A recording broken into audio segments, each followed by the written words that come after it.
O teatro de guerra ucraniano vai ganhando seus novos capítulos. Nesse episódio, vamos abordar a troca de ataques na retaguarda entre ambos os lados no conflito, com destaque para a engatada dos ucranianos em uma sequência de ataques ousados e coordenados dentro do território russo, com a consequente retaliação dos russos. Na oportunidade, também vamos falar sobre a elite russa e as dificuldades do recrutamento militar em ambos os lados.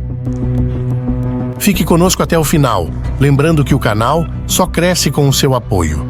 Então deixa uma curtida para fortalecer nosso trabalho e vamos juntos a mais um boletim de guerra.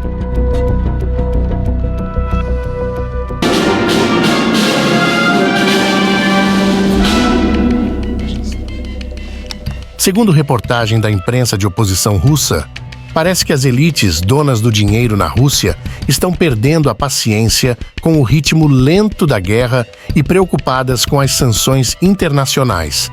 Mas mesmo assim, ainda acreditam que a solução para o conflito é jogar mais soldados e dinheiro no campo de batalha, como se isso fosse suficiente para transformar a guerra de atrito em uma vitória gloriosa para a mãe Rússia.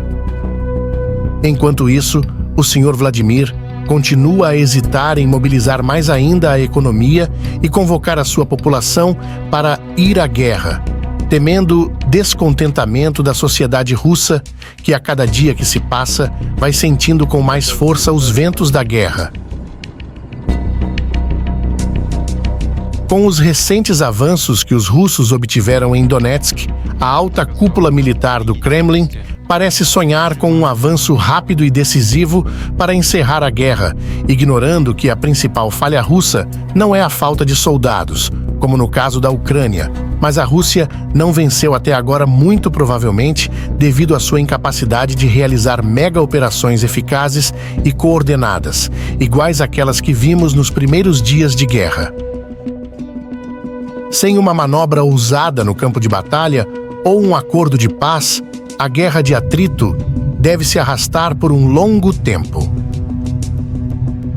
E enquanto a vitória russa parece estar vindo em cavalo manco, na madrugada de 9 de janeiro, os ucranianos surpreenderam e atacaram a fábrica de frango dos russos. A estrutura de produção avícola de Cherkizovo-Kurinoe Tsarstvo, localizada na região de Kursk, na Rússia, foi alvo de um ataque de drones. O interessante é que, segundo o governador interino da região de Kursk, Alexander Kinstein, o sistema de defesa aérea russo conseguiu abater todas as aeronaves não tripuladas durante o ataque. Mas os supostos destroços dos drones atingiram a área da instalação, provocando um incêndio que deixou um funcionário com ferimentos leves.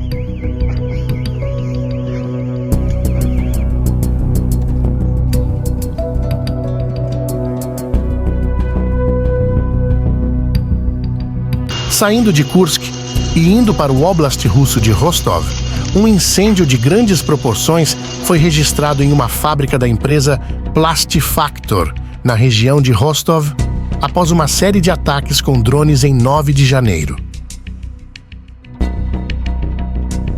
Autoridades russas confirmaram que a área foi alvo de uma ofensiva massiva de veículos aéreos não tripulados, mas não revelaram o que foi danificado durante os ataques.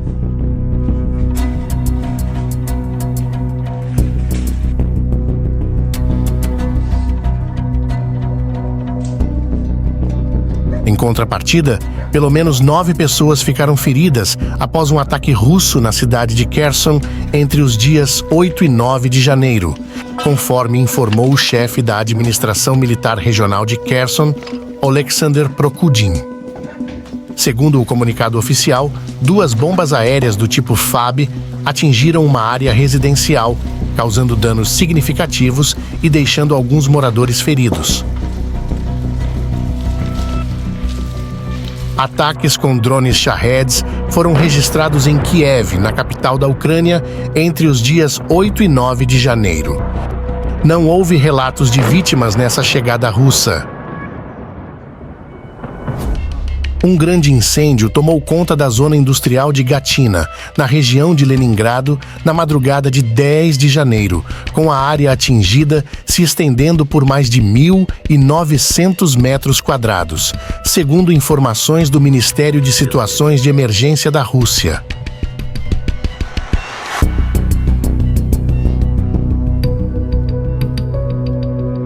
Moradores locais relataram ter ouvido explosões momentos antes do incêndio.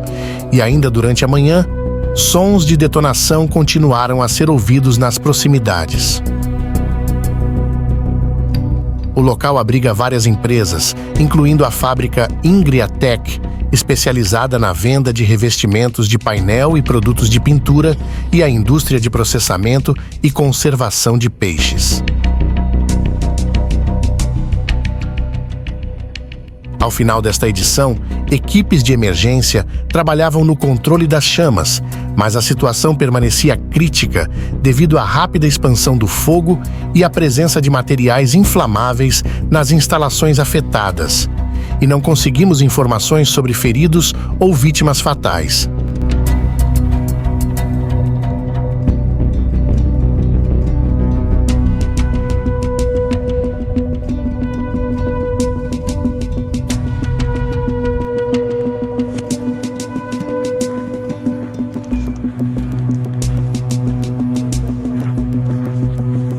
Saindo da Rússia e indo para a parte ocupada pelos russos em Donetsk, 2 civis ficaram feridos após um ataque de mísseis na cidade ocupada de Donetsk, na Ucrânia, em 10 de janeiro.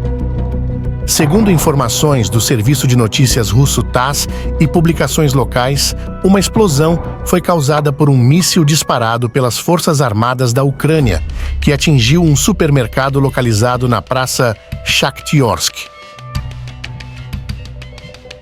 Até o final desta edição, Kiev não havia comentado sobre os ataques em Donetsk. Muito provavelmente, Kiev vai dar um vácuo nas informações sobre esses ataques.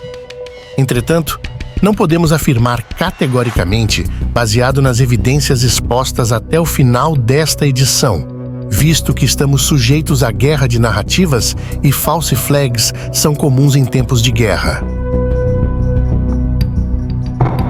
Начать экстренную запись.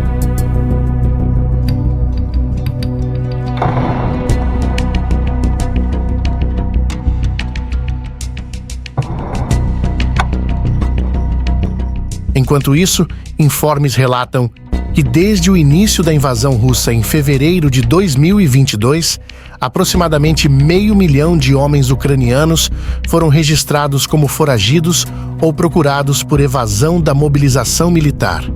A informação foi divulgada pela oficial de comunicações do Comando das Forças Terrestres da Ucrânia, Natalia Kindrativ, em um comunicado oficial. De acordo com Kindrativ, o número expressivo reflete o endurecimento das medidas de mobilização adotadas pelas autoridades ucranianas diante da prolongada guerra contra a Rússia e a falta brusca de soldados para reposição na linha de frente.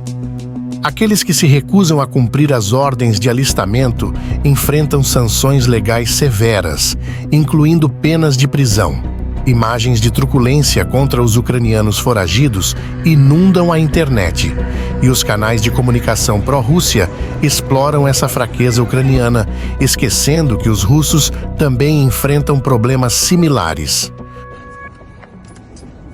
Sobre os inúmeros exemplos de dificuldades russas no recrutamento que já mencionamos aqui no canal, o mais recente envolve um morador da região russa de Krasnodar, no distrito de Dinskoy, que supostamente foi coagido a se alistar para o exército como forma de quitar uma dívida acumulada por pensão alimentícia atrasada no valor de 500 mil de rublos. O homem russo, que não pagava pensão a seus 2 filhos, desde o divórcio, viu sua situação se agravar após a abertura de um processo administrativo que resultou em um processo criminal que sugeriu como solução uma temporada na linha de frente. E o interessante é que sua ex-esposa não precisa se preocupar, pois os valores futuros referentes à pensão alimentícia serão descontados em débito em conta diretamente de sua remuneração militar. Casos como esse nos fazem refletir sobre as várias formas de truculência que se pode usar para levar um homem à guerra.